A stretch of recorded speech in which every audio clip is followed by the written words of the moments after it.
ગુરુ બ્રહ્મા ગુરુ વિષ્ણુ ગુરુદેવો મહેશ્વર ગુરુ સાક્ષાત પરબ્રહ્મા તસ્મૈ શ્રી ગુરુવે નમઃ. એટલે ગુરુ એટલે અંધકારમાંથી ઉજાસ તરફ લઈ જાય. ગુરુ એટલે અજ્ઞાનમાંથી જ્ઞાન તરફ લઈ જાય.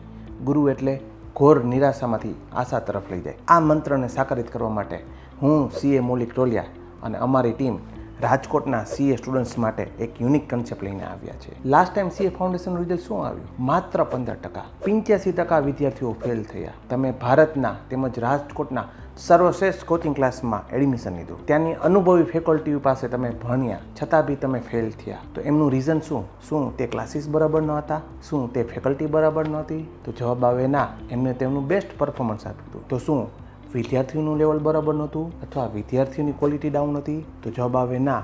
કારણ કે આ તે વિદ્યાર્થીઓ છે કે જે 12માં 85% ઉપર લઈને આવ્યા છે. અકાઉન્ટ્સમાં 100માંથી 100, સ્ટેટમાં 100માંથી 100, બીએમાં 100માંથી 100 અને ઇકોનોમિક્સમાં 100માંથી 100 લઈને આવ્યા છે. પણ જ્યારે ફાઉન્ડેશન એક્ઝામ આપવા આવ્યા ત્યારે અકાઉન્ટ્સમાં 40 પણ સ્કોર નથી કરી શક્યા. તો એમનું રીઝન શું એ ફાઇન્ડ આઉટ કરવા માટે હું અને અમારી ટીમ જે બરોડાથી હશે, જે મુંબઈથી હશે, જે અમદાવાદથી હશે, જે દિલ્હીથી હશે, જે રાજકોટથી હશે, એ લોકો 1-to-1 સ્ટુડન્ટ્સને મેન્ટરશિપ પ્રોગ્રામ આપશું. મેન્ટરશિપ પ્રોગ્રામમાં વિદ્યાર્થીનું આખું એનાલિસિસ થશે.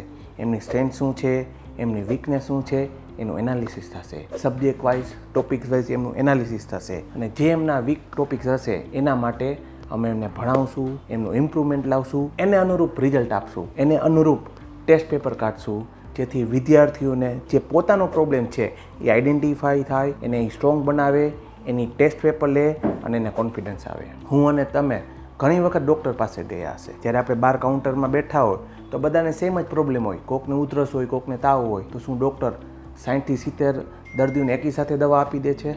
ના.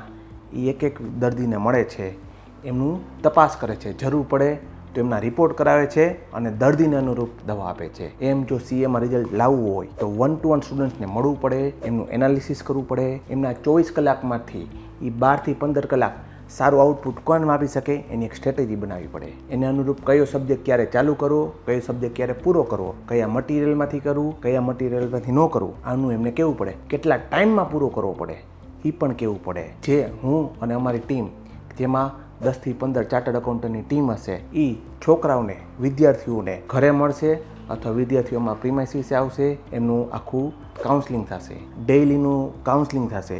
એમનું એક શિડ્યુલ બનાવવામાં આવશે કે જે ટાઈમ મેનેજમેન્ટમાં એમને કોર્સ પૂરો કરવાનો હશે.